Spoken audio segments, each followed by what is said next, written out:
This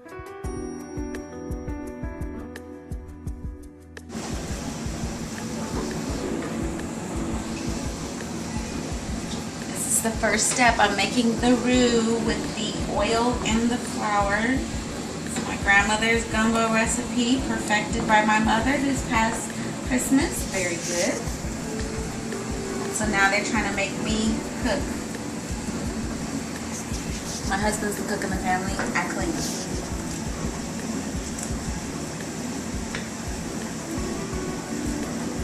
Okay, see you at the next step. So we put in the celery and onion and bell pepper in with the roux.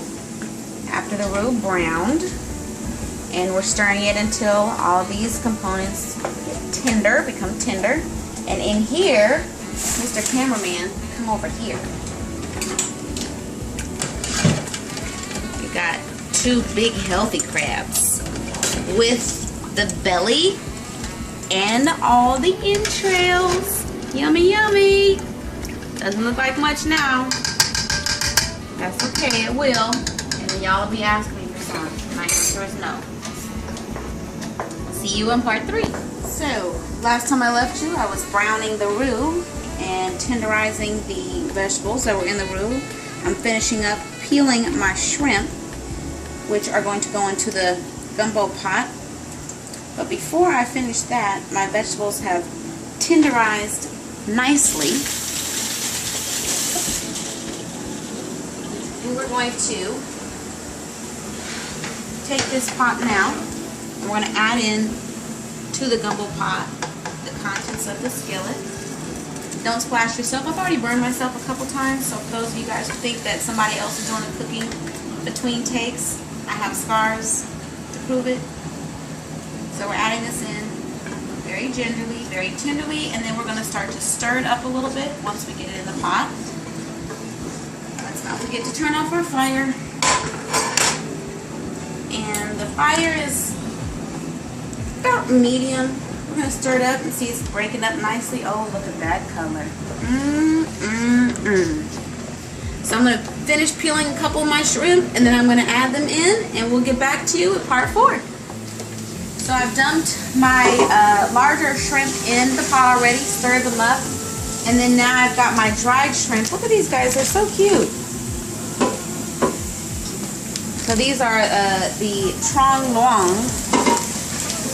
Yeah, I'm not quite sure what that means. Maybe it means tiny shrimp. Tiny captain of the sea. Little seasoning. So we're going to pour this in. We're going to stir them around a little bit. And then we've got 2 more ingredients to put in the pot. And adding everything in will be done at that point. But we'll come back before we put those in so you know exactly what I'm doing. Alright, as promised, I told y'all I'd come back before I snuck anything else in. So I've got my chicken. I'm going to leave the skin on because there's fat and flavor in there. My mom likes hers taken off because that's just kind of how she is. So I've got 4 thighs here. And I've washed them, of course, in cool water, and now I'm adding them in. And I'm going to just pick up my spoon and stir them up a little bit and make sure that they're not clumped together. And give you a little sneak peek of everything that's going on in here. Look at that. Got some crab legs. That's the chicken I just put in. Got some celery, some bell pepper, onion floating around there. Let's see this. Got a nice big chunky piece of shrimp and nice little flavorful piece, little tiny guy in there. It might be tiny, but they pack some flavor. Boy, I tell you. Now, we did not use a filet. Just so you know, we did not use a filet. So this was flour and oil starch with the vegetables put in. So stay tuned. Don't go anywhere unless you're going to get some bread in a bowl. Okay, so we've been stirring. We came in to check on it. I'm going to turn down the fire just a bit. We don't want anything sticking to the bottom. Oh, that is smelling right. I wish y'all could smell this right now. My whole house smells like this. And since we're using my mom's recipe as she adapted it, I should say, from my grandmother. My mother doesn't eat the swine, y'all. I know, she don't eat the pork. So she puts smoked turkey neck in. My grandmother actually used to put ham, and then I vaguely recall her putting bacon in too, and actually pouring the bacon grease into for more savory flavor. But we're gonna put maybe 2, maybe 3 smoked turkey necks in. Let them cook down, get all that flavor in there. I think I'm gonna do 3 because I really like smoked turkey neck. And then we're gonna do some seasoning too. Now there's one seasoning I'm not sharing with y'all. That's mind your business. Find your own seasoning. And that's this right here. If you guys are in the kitchen a lot, you already know what it is. Don't share the secret. So we're gonna put a little bit of this in right now, and we're gonna season to taste. And my husband doesn't eat seafood. He has seafood allergy, shellfish allergy, so we don't have to worry about him having input. His job is just to tape right now. We're gonna put a little pepper in here. We're gonna grind that up. And then we're gonna put some salt in. And like I said, it's to taste. So what your preferences are. If you like a little more salty, now you know black folks are predisposed to high blood pressure. And we're gonna put some in here. Throw that around there really well. Mix it around. And then we're gonna let it sit and cook. Not too much of a high fire. We don't want everything to be sticking on the bottom. You wanna make sure that you check on it occasionally. You wanna see if your gumbo juice is starting to thicken up a little bit. That'll also be an indicator of when it's done. But stir, keep it on the fire, and we'll see what the finished product looks like. You might want to make sure you have rice in the house and maybe some monkey bread to go with this. All right? See y'all when it's time to eat. So we've finished. The gumbo is done. While we were cooking it, I realized that the gumbo was a little thinner. The consistency was a little thinner than I liked.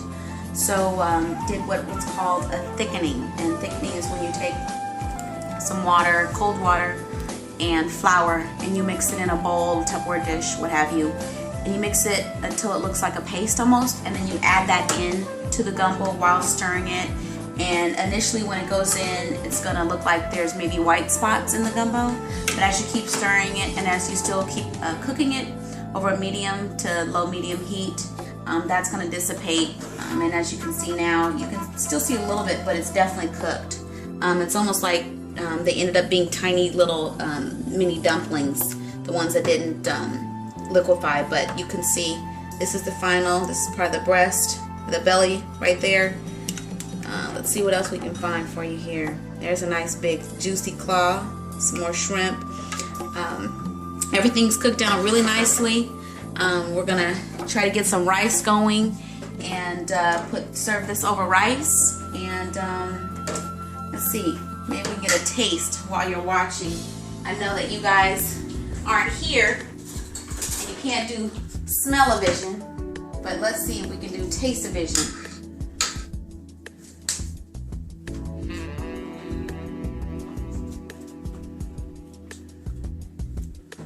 That's good.